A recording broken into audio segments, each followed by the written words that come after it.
И ујадници работни места се соочуваат со струен удар, бидејќи компаниите не може да ги платат превисоките сметки кои се актуелни од минатиот месец. Бизнисмените денонокно бараат начин како да го амортизираат овој трошок со коим се заканува неликвидно работење. Колку е тоа покачување на трошоците.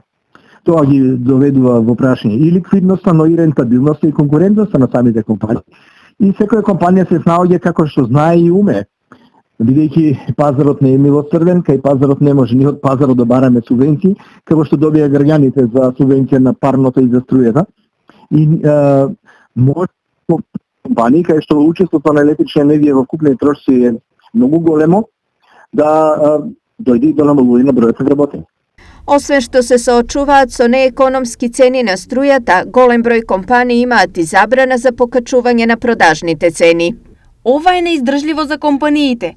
Ако ваквата состојба продолжи уште месец-два, ќе дојде до отпуштање на работници, затворање на многу компании и до целосен колапс на економијата. Изјавија од мелничко-пекарската индустрија. Целата оваа ситуација најнеповолна може да биде за енергоинтензивните компании на кои може да им се сруши финансиската основа. Ако обемот на потрошувачка на енергија кај компаниите остане ист, поради зголемената цена, многу фирми ќе бидат принудени да отпуштаат работници за да ги намалат трошоците на работење. Смета Миле Бошков од Бизнис конфедерацијата на Македонија. Во меѓувреме на социјалните прозорци реакции од бизнисмени можат да се видат многу често.